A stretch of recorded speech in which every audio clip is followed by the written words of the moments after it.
Guys, we're in the middle of a pandemic and these are trying times. It's hard on our mental health, our mental state, and this is why I love our sponsor today, BetterHelp. They're the largest online counseling platform worldwide. They change the way people get help with facing life's challenges by providing convenient, discreet, affordable access to licensed therapists. BetterHelp makes professional counseling available anytime, anywhere, through a computer, tablet, or smartphone. It's brilliant. Sign up today. Go to betterhelp.com/solvinghealthcare and get 10% off sign-up fees.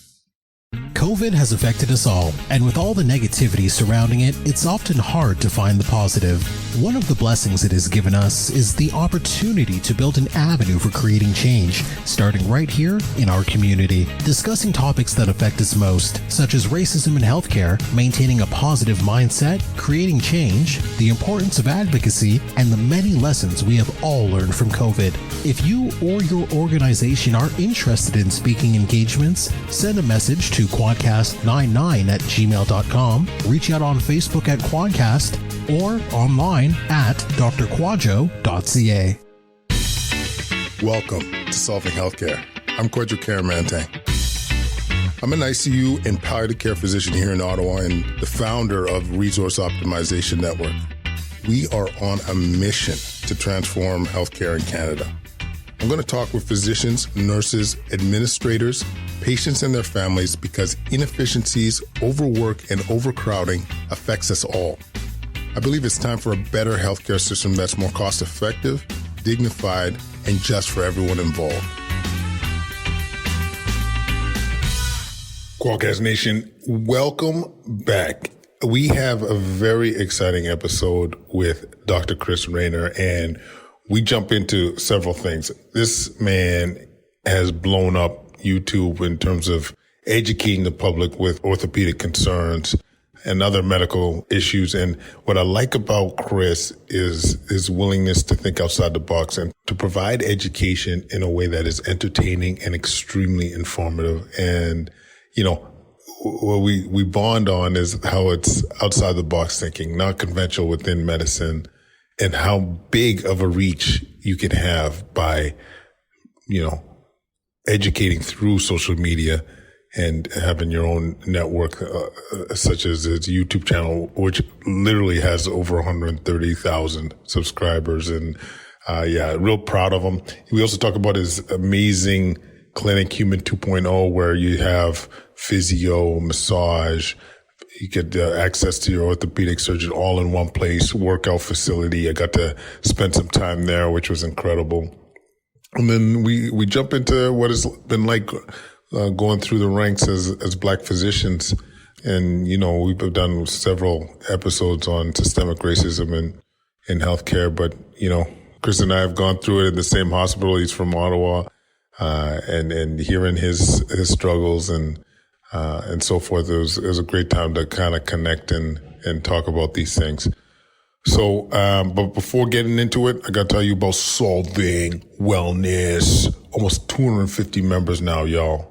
Like we're rolling in it. It's our way of trying to reduce clinician burnout, where we got your access to workouts, yoga, mindful meditation, cooking classes, and stress management tips, nutrition advice, all under one platform. $99 for the year, $9.99 per month.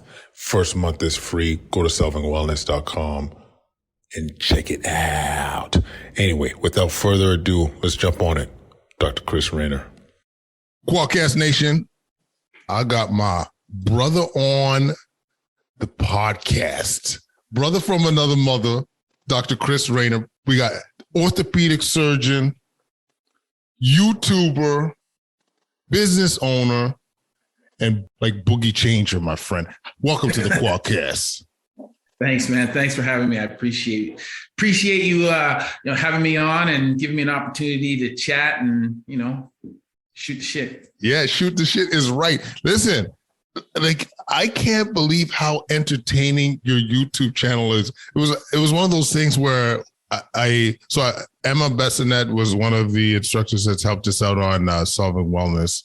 And she was so kind to allow me to come to one of the classes. And I was so blown away by the center and so forth. But she pointed me out towards the YouTube channel, and I was blown away. So maybe Chris, tell us about the development of your YouTube channel, why it came to be, and why it's blown up.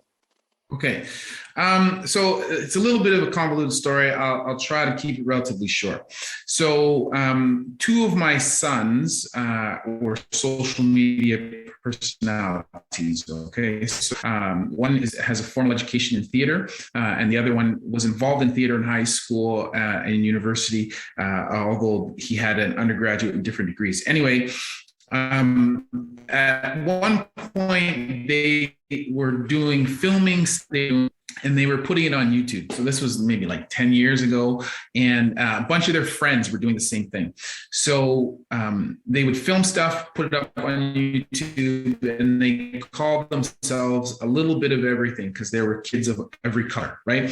And so they started doing that. And then at some point it went from, posting little videos and having a couple people watch it to like I got 1,000 subscribers. Oh, now I have like several 100,000 subscribers. Oh, now I have 1 million. So the group of friends that they had collectively, they probably had several million subscribers, and they were growing. And because number one, we had a larger house. I had 3 kids, and so we had a house that could accommodate the 3 kids. And also my wife and I are we're pretty relaxed, and we kind of allow things to happen. None of the other parents would allow these kids to film at their house. So they would always be at our house. And so they'd be filming, and we would be in the videos inadvertently, because I'm like the safety person. I'm like, yo, you can't blow that shit up here. You have to behave yourself, or at least if you're going to do that, some adult should be around to make sure you're not going to burn down the house. So I would appear as cameos, my wife and I, in these videos. People said, "Oh, geez, your parents, they're funny. They should get their own channel." So we got our own channel. And we were just doing funny stuff for a bit. And we had a channel called The Rents, because we were the parents, right? So we did that for a bit. And we did that for about 1.5 years, maybe 2 years. And it was fun, but it was stuff outside of what I'm doing. And it's hard to prepare video, script the video, film the video, edit all of that. And it's outside of what I'm doing. So we just stopped doing that, because I'm a full-time orthopedic surgeon. My wife runs the business. We run this business outside. And then we're trying to do this on top. So at some point we just stopped, too busy. But I liked the idea of doing stuff. And I thought, okay, well, how can I streamline my life a little bit more and take this idea of doing stuff online and incorporate it into what I do? So I said, okay, you know what? I'm going to start a channel, and I'm going to be a doctor. It's going to be a Dr. Chris channel. It's going to be about medical education, and I'm going to educate people. So then I thought, okay, so let's run with that. And I said to my son at the time, who had helped us build our other channel, I don't want your help. I'm going to do this by myself. I want to generate my own audience, and we'll go from there. So I did that. And prior to medicine, my first 2 years of medical school, I was a supply teacher. So I had formal education training. I have my teaching certificate. And so I kind of do have a little bit of a background in education.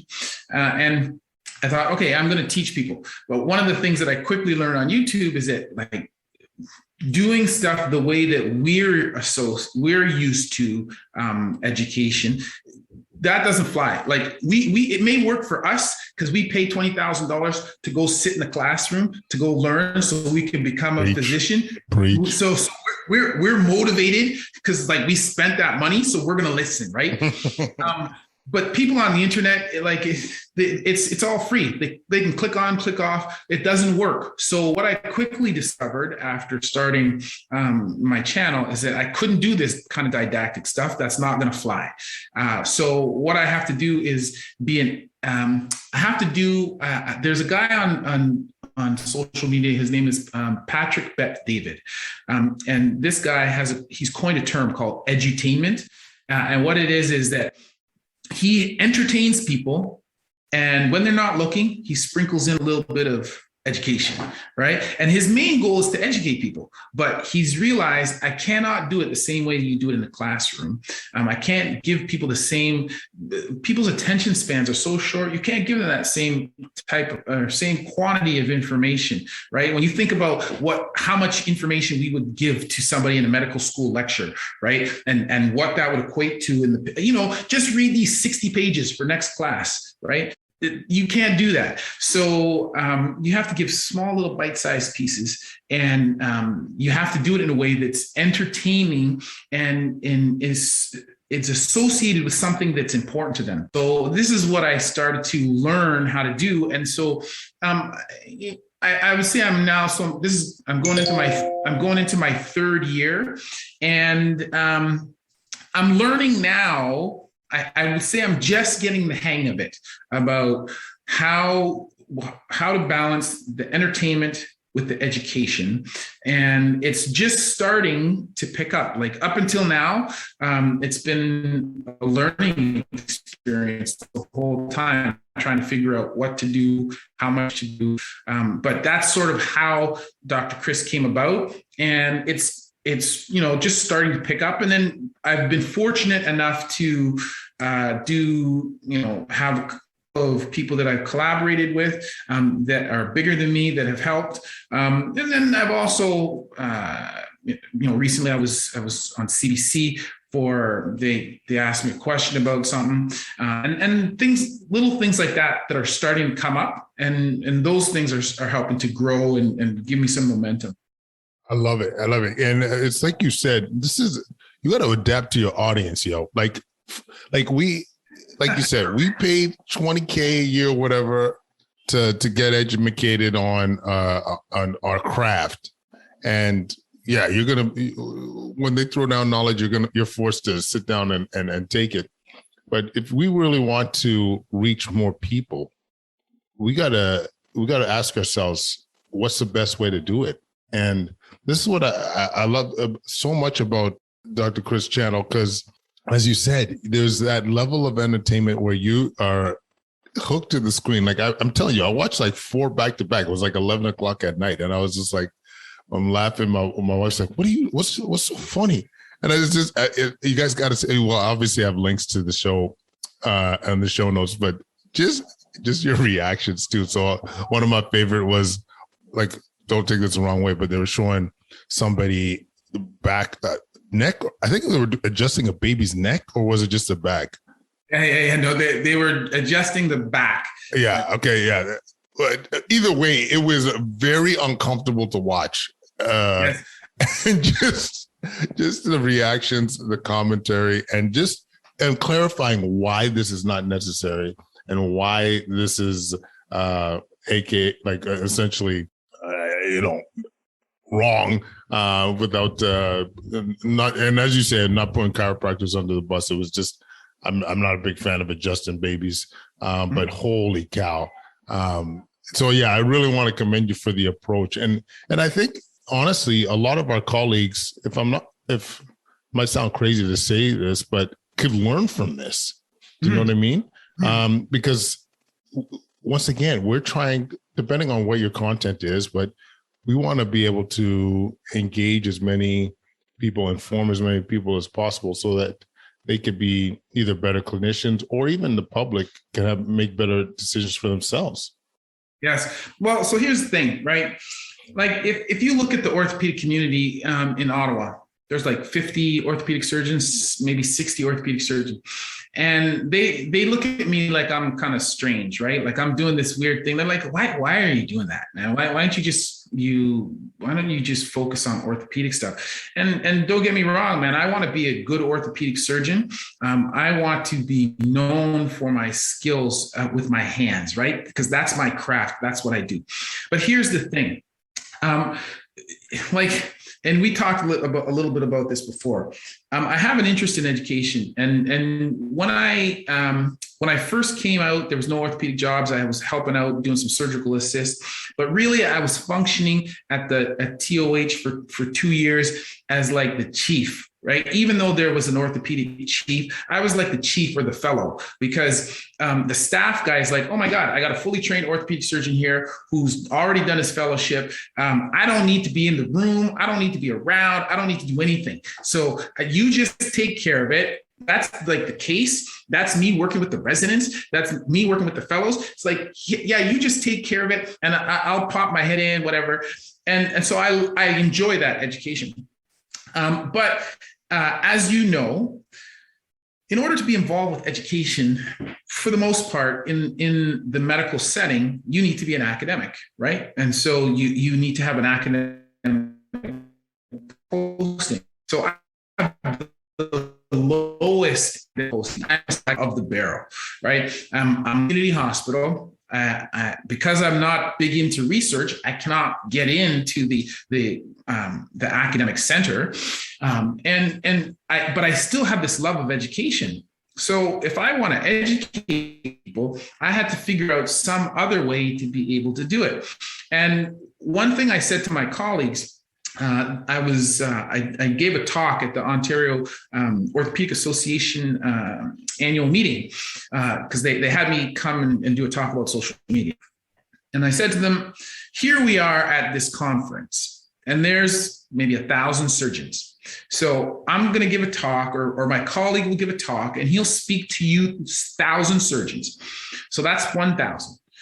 Then you'll go out and disseminate that information to your patients. Some of them will pay attention, or, you know, if you're an academic, you'll do it to your residents. So let's say you got taken that message that's gone to 1,000, then you're going to spread that out to another couple hundred, you know? And so in the end, maybe a couple 100,000 people are going to hear that, right? A couple 100,000 people. I can go onto YouTube. I don't have to go through any middleman. I can do my stuff on social media and just see, for example, the stats last month, okay? I had 3 million views on my videos. So I have touched in 1 month, I've touched 3 million people, and not 3 million people in Ontario, not 3 million people in Canada. I've touched 3 million people around the world. I have people from Australia, people from Germany, people from the United States, people from Chile, people from South Africa. I have people from all over Japan, wherever. They say, hey, Dr. Chris, just want to let you know you've got a fan here and wherever. Thank you for what you do. I am going, so number one, direct to the source, no middleman. Number two, people from around the world. And so people they can say, oh, geez, that's stupid what you're doing. Okay, but again, you're going to touch maybe a couple 100,000, and in 1 month, I touched 3 million. So, you know, if the main goal is for me to educate and get the word out, then I don't care what they think about what I'm doing, because as an educator, I am doing what my goal is. And as if you look at the CanMed's 2000 roles, right? One is educator, one is communicator, and I'm doing both of those things. And I'm not having to jump through the typical academic hoops to be able to do it. Yo, I mean, listen, you know, the other beautiful thing too, like number one, 100% further reach by thinking outside the box and, you know, using other platforms that aren't traditional. Because I'll tell you, I mean, this is why we still launch the show. We're doing a lot of research on how to save money in the healthcare system and improve care. Nothing was changing. You know, you put a paper out in one of our like a critical care journal that has got an impact factor of 3. Feels like maybe 500,000 people have read it. Maybe, I don't know, but when you think about putting that on social media, you know, that is a true amplifier, and that's the way forward. The other thing I like about what you're throwing down, Chris, is that you, in your journey, decided to stick with your authentic self. What makes you, and that is to be jovial, to laugh, to smile, to educate, and you found found it in a way that fits your life and it fits your personality. And this is one thing I think for the kids is an important lesson. Like really thinking creatively and to mold your career path that it just suits you well. Because, you know, I think you could appreciate this, Chris. Like medicine, we don't think outside the box too often. We're very regimented. We want everything to fit in this classic way of whether it's educating, research, or what have you. There's not much in the way of outside the box thinking. Yes. Oh no, for sure. And you know, I had always, so both of my parents were, you know, they emigrated from Jamaica. Okay. And both of my parents had grade 10 educations. Okay. And so they didn't know a lot, right? And they were also of the generation where people of authority speak, everybody else listens, you don't question, and you move on, right? So my parents would always go to the physician or whatever, and the physician would say something to them, and they would not question, and they wouldn't ask any questions. They wouldn't question the judgment or the opinion or whatever, and then they would leave. And then the first thing they do is get on the phone, and then they call me, say, "Hey, Chris, you know, I was at the doctor, and they you know, said whatever. What does this mean?" And I said, "I wasn't there. What do you mean? What does this mean? What did they say to you?" And I have to try to decipher that, right? And before HIPAA times, I would call the physician and say, "Hey, you spoke to my parents. I'm their son. I'm medicine, blah blah blah. What did you say? I need to be able to explain to them." And one of the things I promised myself is that, number one, no patient would ever leave my office without having an understanding of what I was talking about. And if that meant just the same way, like, you know, I've done 17 years of postgraduate education. I know all the terms. I know how to speak about particular topics. But I also know that as an educator and as somebody who's had to translate for his parents, not everybody understands that. And nobody gives a shit if I know how to speak about, you know, the angulation, the translation of a fracture. Nobody cares. They want to be able to understand and feel comfortable, right?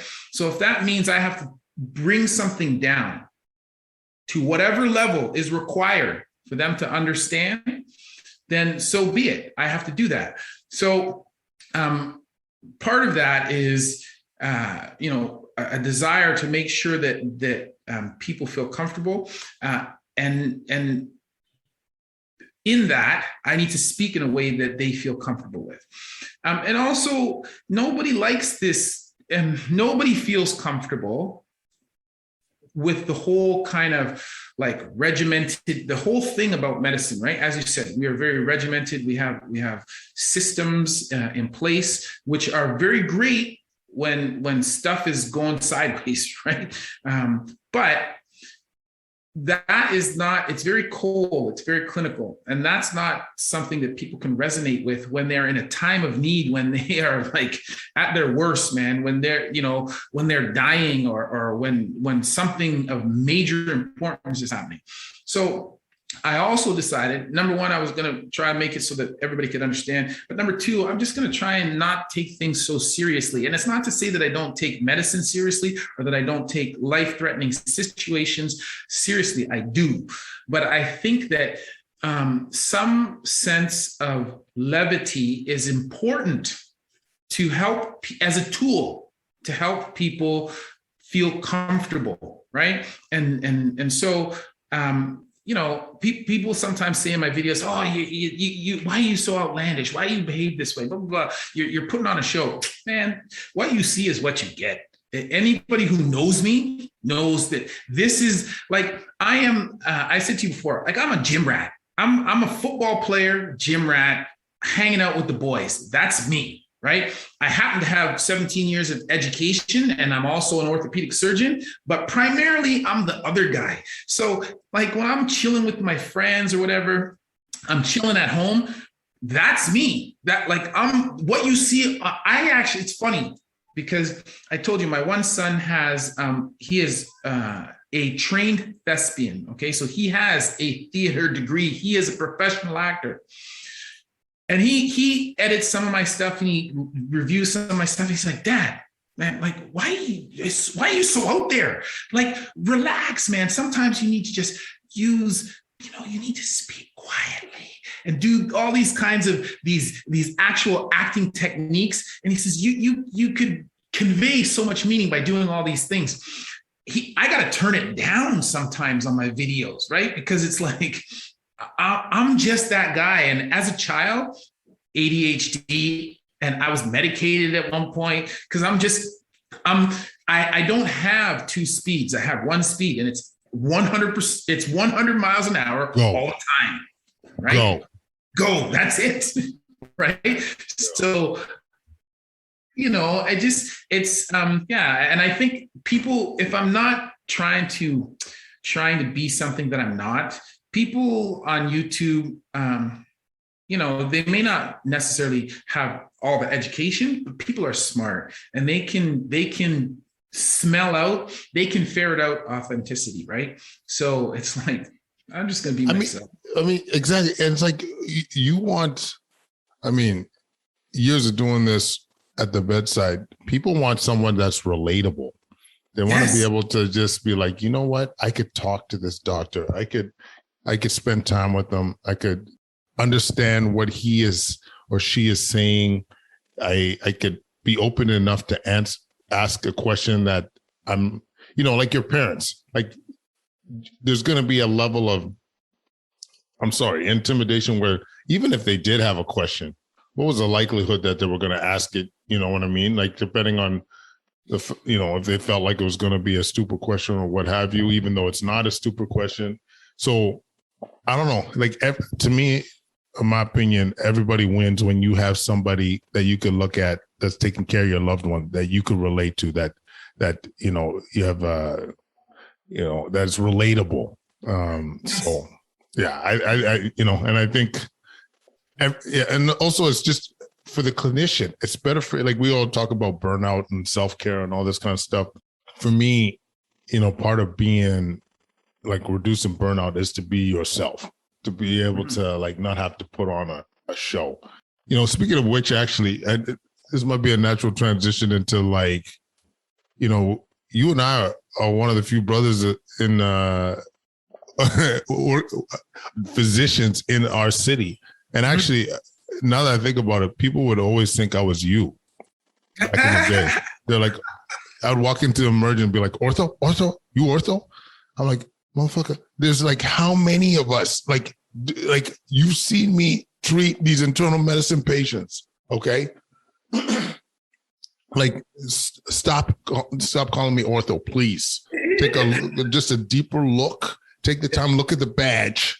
Yes. And stop calling me ortho. We don't all look alike. Yeah, we don't, exactly. But what was your experience as a Black physician, in terms of, going up the ranks, experience with patients? Like, what was your, lasting impression? During my 3 years of YouTube, I've done one video where I talked about the color of my skin, one. And I got a lot of heat when I was talking about that. And people said, man, you should shut up. You're blessed. You've not lived a life of any like discomfort or whatever. And look at where you are today. And I have to preface everything that I'm going to say by saying I am truly blessed. Regardless of what I have been through, I do have a fortunate life, right? I'm an orthopedic surgeon. I'm fully trained. I have an independent practice. I own my own business. I can do what I want for the most part. And yes, I'm blessed. I am blessed. But it's not to say, and it's not to say that I want my experience to be the same as everybody else's. I don't think it's required. I don't think that's necessary. But there are things that occurred during my training where, if push came to shove and they said, would I want to do that again? Or would I want to experience that again? Or did I think that was an integral part of my experience? I would say, no, it's not. Like, and sometimes they're little things. For example, I can remember times where I'm the senior on the service and I'm the one who's done the surgery. I've seen the patient, I've done the surgery, whatever. But patients, you come in and like they think that you come in to do rounds, and it's like, are you the porter? Are you the TV guy? Are you the this? And I'm like, are you fucking kidding? I did your surgery, man. I fixed your hip. What are you talking about? And it's not even like that's no big deal, but it's just the fact that a Black person will walk in the room and they couldn't, like, I'm wearing a lab coat. I'm wearing a lab coat and a badge, and you couldn't, it didn't dawn on you that I could be the one that would have done it, right? So there was stuff like that. My residency wasn't the greatest in that I had some issues with some of my staff for a number of reasons. When I came in, I was a little bit older. I already had kids, and I'm very, very outspoken. I'm not the kind of yes, sir, yes, ma'am, shut up kind of guy. If I have a problem, I'm going to tell you I have a problem. And also, I recognize, like, I'm there to learn, and I'm there to absorb as much knowledge as I can, and I'm there to try and be as integral a part of the program as I can. But that doesn't mean that, like, I'm your yes guy, and it doesn't mean that I'm not that I'm your slave, right? I'm not doing stuff just because, like, I'm doing stuff that is important, that has meaning, has a role. And so that kind of put me in some cases in a bad light. And people were like, "Oh man, you're lazy. You don't work hard enough." Blah blah blah. And then, obviously, as a Black person, being one of the few Black people, well, it's easy to identify who you are, right? Like, it's like you can't hide in amongst your peers because, like, you're one of the only ones. And so, it's the Black guy. He's lazy. And it's funny. I look back and I think about all these people who said I was lazy, and I think, motherfucker, I work harder now than you have ever worked in your life, right? And everything that I have now or I've attained, I've done it through hard work, blood, sweat, and tear on my own, with no assistance, because there's like people, they go, "Oh, he's lazy. I'm not helping him. I'm not going to do whatever. I have to do myself." And part of what I've wanted to achieve, people say, "Oh, well, you're successful. When's enough is enough?" It says, I told you before, I have a chip. It's not even a chip, right? Like, it's like a block, or it's like a tree on my shoulder. I have a chip because there's a few things about me, and one of which is, like, don't tell me I can't do something. Don't ever put those words in your mouth, right? Because if you tell me that, now you have motivated me. And so part of my mission, I've been in practice for 12 years, my 18th year. Part of my mission has been to not only will I show you that you looked at the wrong Black guy and said, "No, you can't do this," right? So not only will I show you that I can do it, I'm going to be so successful when I'm doing it. I'm not only am I going to do it, I'm not going to do it by the established method. I'm going to walk outside of the established method. I'm going to walk beside it. I'm going to wave at you as I'm walking past. And then I'm going to be so successful that you're going to then say, what the hell? How did he do that? Right? And I'm going to stand there at the finish and go, "Yeah, this is the same lazy one that you were talking about that, wasn't going to become an orthopedic surgeon or whatever. Yeah, that's the same one. Just clean your glasses, make sure you can see, because I'm the same one. So that's my mission. I love it so much because I mean, I have that same chip, and the chip came from so much like naysaying. For me, it's like, oh, you want to get into med school? What? You want to be an ICU doc? No. You want to start a research program on cost? What are you talking about? Like all these steps where they're just naysaying. And as you said, it's at the end of the day, you'll be like, I'll show y'all. Okay. We'll be flexing, and I'll show y'all that this naysaying was at a not only unfounded, but you were completely wrong in doubting these our capabilities. And one of the things that people don't realize too, like, and maybe I might be wrong, but I didn't ask you this directly, but like a lot of us, the few of us that are out there, almost exclusively have no mentorship when doing these things. Like, I don't know if, like, so, I can speak of almost everything in my career was out of, was self-driven, or like, once again, not having that mentorship at this, when it comes to whether it's research or what have you. But I don't know if you felt the same way, Chris. So when I was in grade school, one of my friends, his father was a physician. His father was Haitian, and that was something that put a spark in me that said, hey, this is possible. I could actually do this and be an orthopedic, or not, I didn't know orthopedics, but I could actually be a physician. So there was a little bit of a spark from that. But beyond that, there was no mentorship, man. There was no mentorship. It was all self-driven. And I shouldn't say 100% self-driven, because my parents were very, very positive, right? And my father, even though he had a grade 10 education, he was a very smart man. He always was reading books, right? And he would say to me, you can do anything that you want. You just have to put in the hard work, put your mind to it. And so they were very supportive.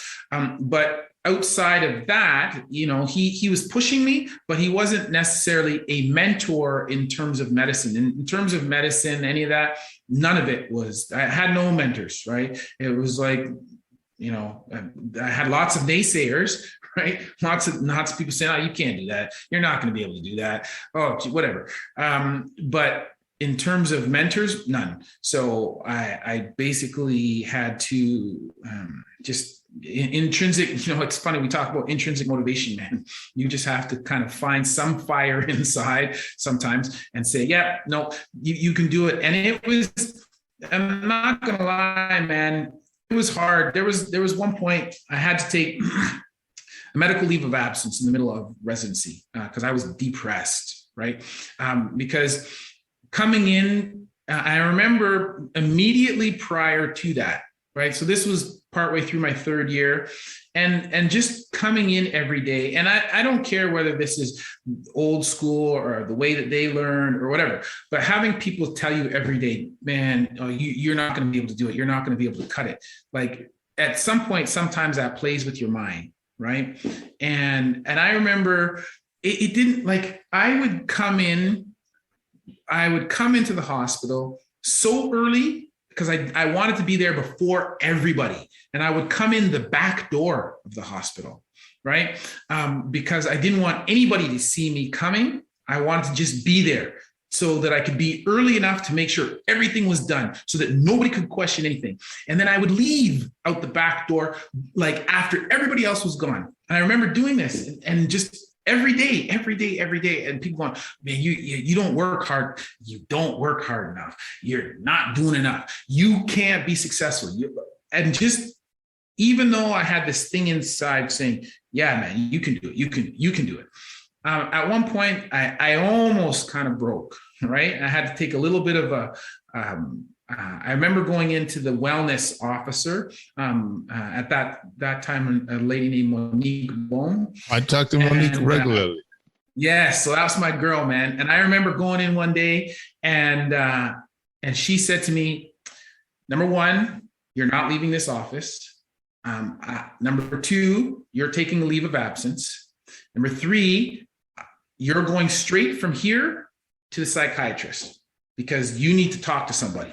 And I'm not allowing you to leave because I was just like, I got to do more. I can't. And it's, and she could see I was like on the edge, right? So I took a couple of months off, got my head straight, and then got back to it. And it's not to say when I went back, it was any easier, but it's just, I had a little bit of a different perspective, right?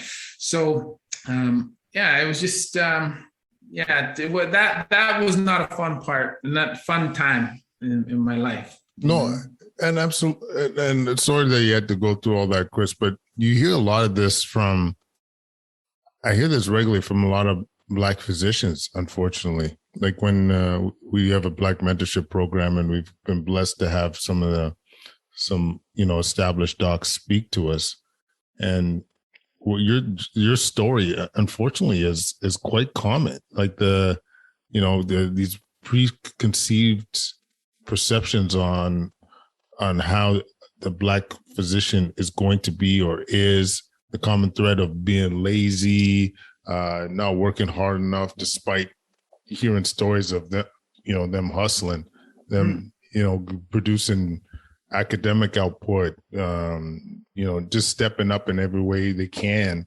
And then hearing about this like breakdown, like they're hitting a wall. And this is why I think it's so important to talk about to validate, like like for me, one of the things was like, I thought I was crazy. Like I was thinking like, maybe it's my personality. Maybe I gotta be, more like the opposite of my authentic self, be the person that they want me to be. Yes.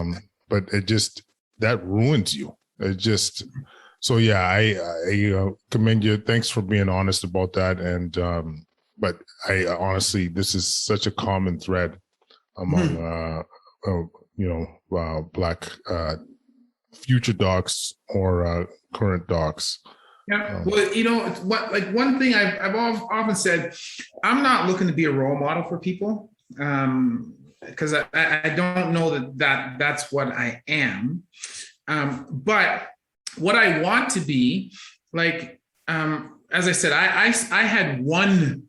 So when I look back to my childhood, there was the one doc that I saw, my friend's father, who was a physician.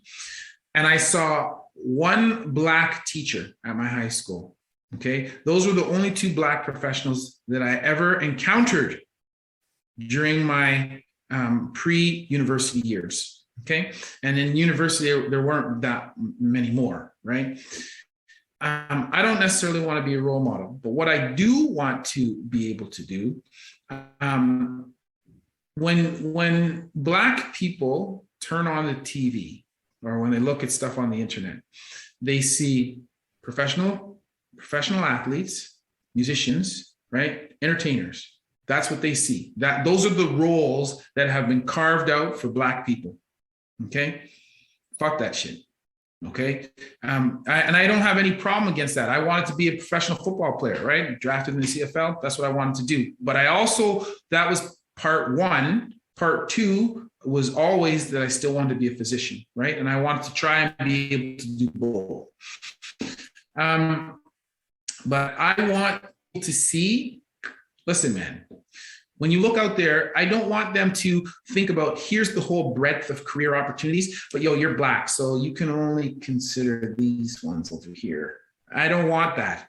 I want them to be able to see, you can be an orthopedic surgeon, you can be a lawyer, you can be whatever you want. Because, hey, you see over there are others that look like you, and they are that.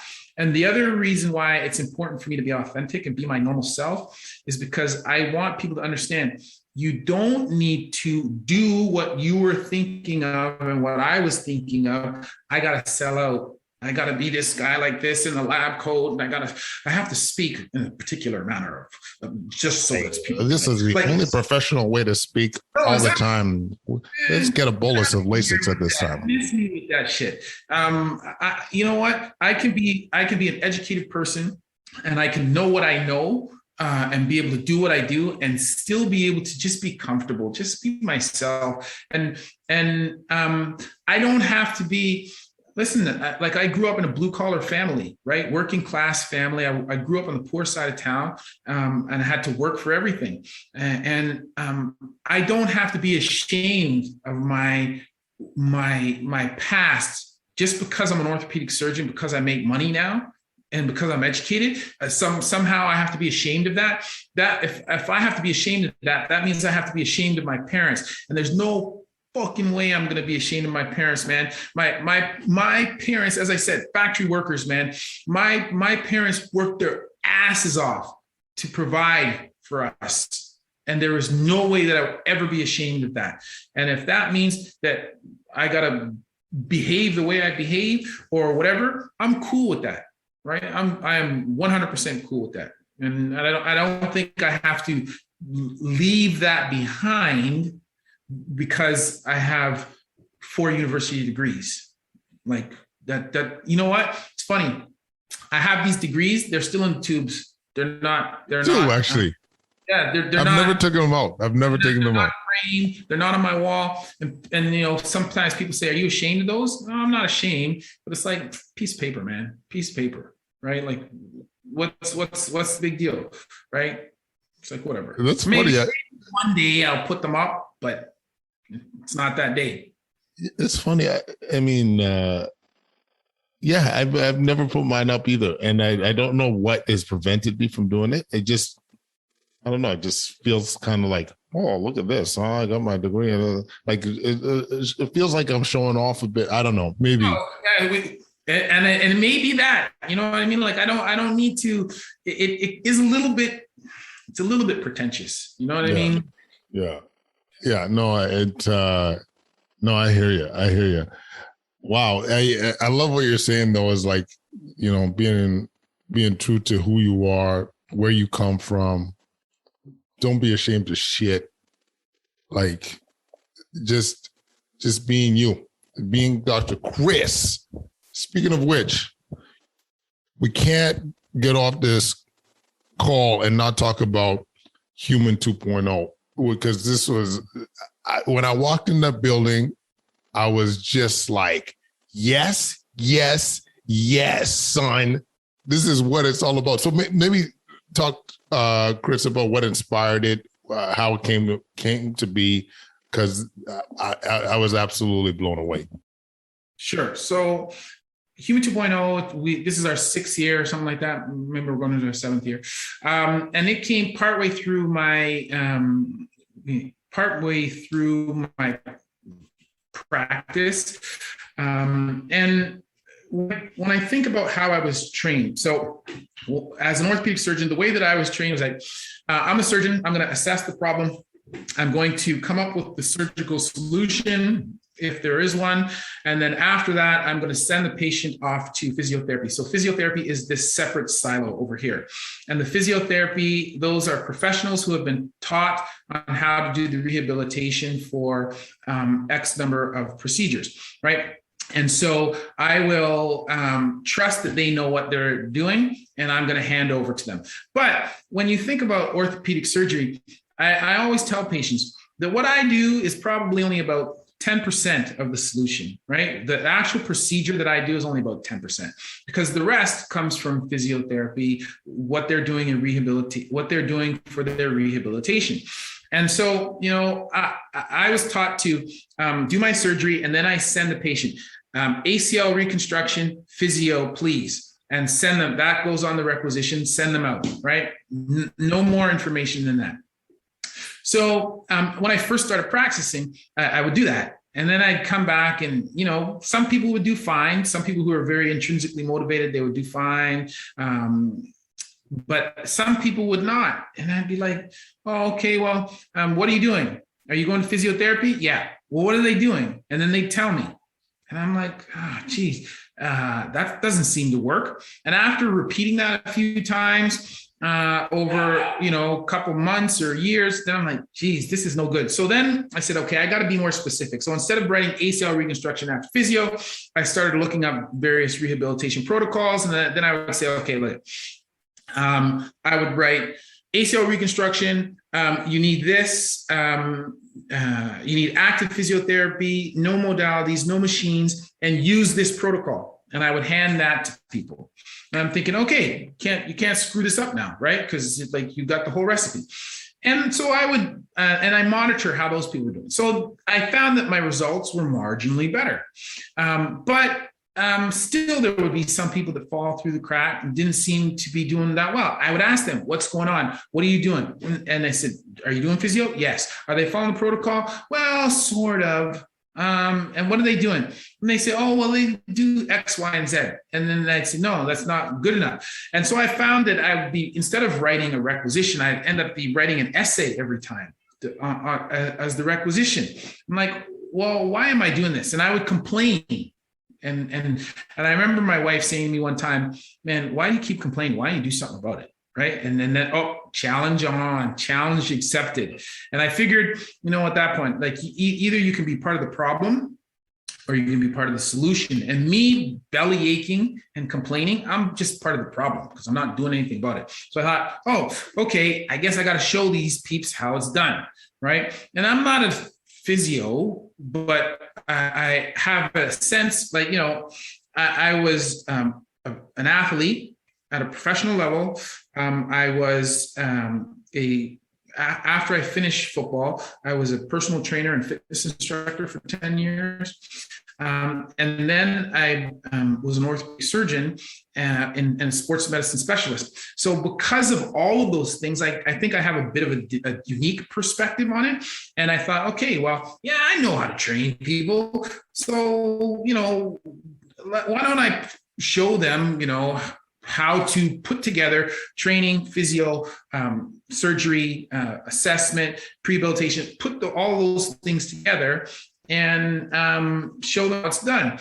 And the perspective that I came at this was that performance training, fitness, rehabilitation, I said, we're all doing the same thing. It's all the same thing. It's just that there is a spectrum, and you can either start over here if you're injured, start over here if you're well, start over here if you're an athlete, or if you're an elite athlete and trying to do performance, you can start over here. It's still the same spectrum. So if it's still the same spectrum and we're using the same tools, either scaled up or scaled down, still all the same tools, then why don't I treat it? Why don't I have a facility that physically represents that, right?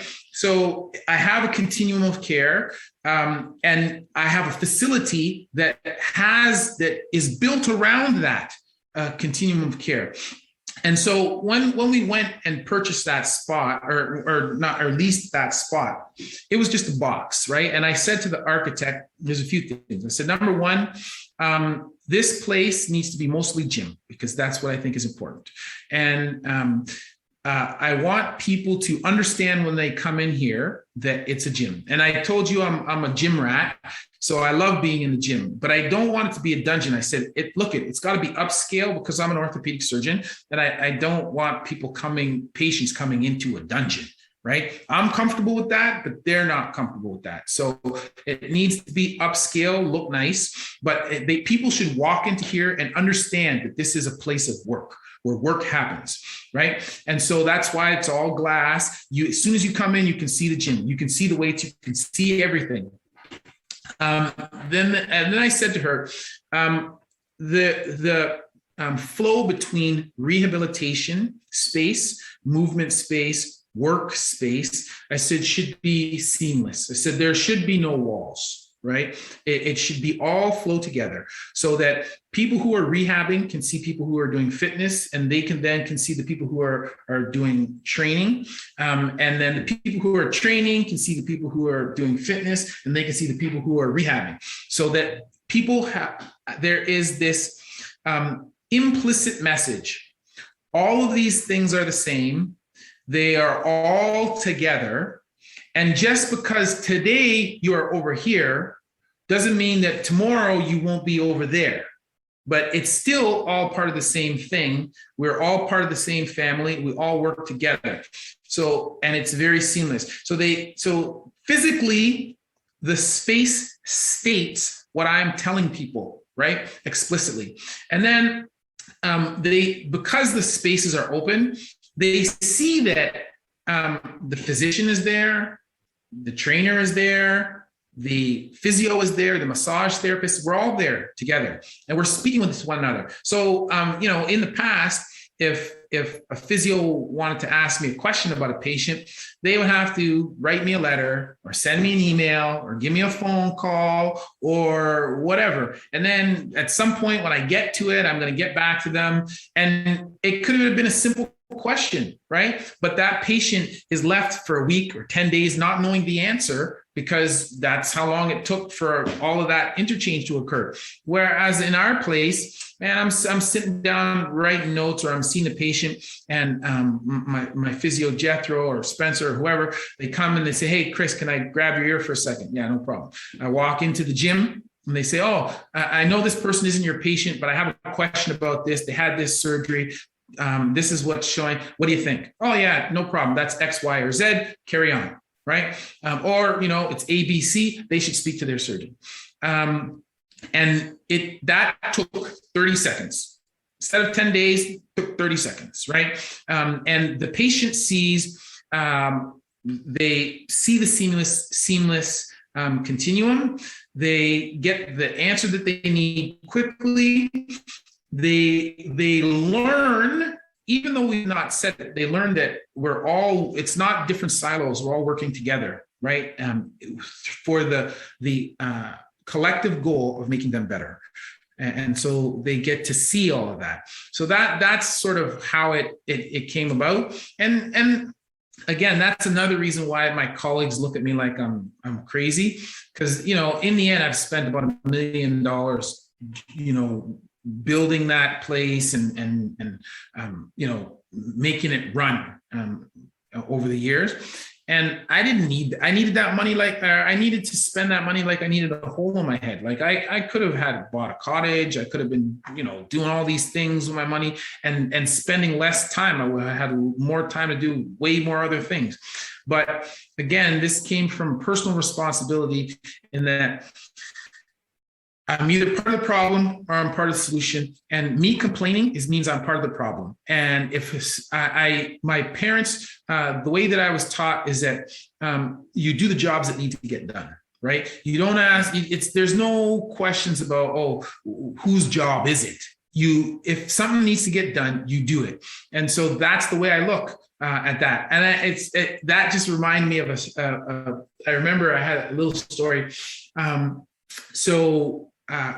of the, I think maybe the second year that I had that place, I was up I'm not, now my staff can run a lot of the stuff by themselves. I don't necessarily need to be there all the time, but I remember when the first couple of years, I was there every morning up. And so in the wintertime, if it snowed, I always got up extra early to make sure that the walk in front, even though it's not my own building and there is a snow service, I still wanted to make sure that the walk was shoveled and whatever.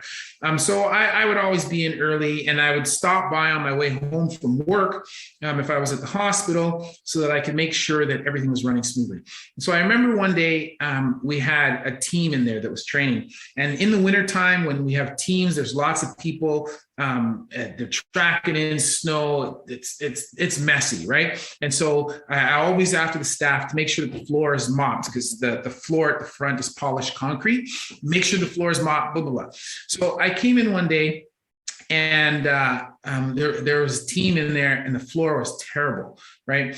And it was in between classes, and the trainer was just standing around talking to people. And it's like, the trainer is not he should see the floor, and he should quickly mop the floor so that it looks good and before the class starts, right? And it also is a safety thing, so people don't fall.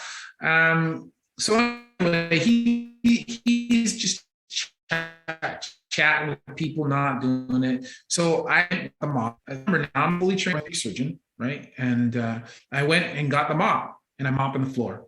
And someone said to me, why are you doing that? Because don't you have people for that? And yeah, I do have people for that, but I'm doing it because it's a job that needs to be done. right? Yes. I saw that the job needed to be done and I did the job. It wasn't, oh, I'm an orthopedic surgeon, that job is below me. It's like, this is a job that needs to be done, period, full stop. And it's not being done. I'm a person who's available to do that job now, so I'm going to do it, right? And the Human 2.0 came about because of that, because it's like, man, people are not doing their job. Do I want to have to set up a physiotherapy place and do that? No, I don't want to have to do that. But it's a job that needs to be done. And if I look around and nobody's doing that shit, I guess I'm the one that's responsible. So I'm going to step up and get it done. And what I love about it too, Chris, not only you saw the need and you stepped up, but also it's just an exemplary model of care, man. Like when you walk into a building and you see, like, it's hard not to embrace the like rehab, the fitness classes, the weights, the interaction amongst staff. Like that's a nudge. That's a nudge telling you, hey, you know what? Post-surgery, if I'm going to really be smart about my rehab, not only am I going to do what the physio is telling me, but maybe I'm going to be doing stuff to get myself in better shape to prevent that further injury down the road. So like, to me, the model is so beautiful, and that could be amplified or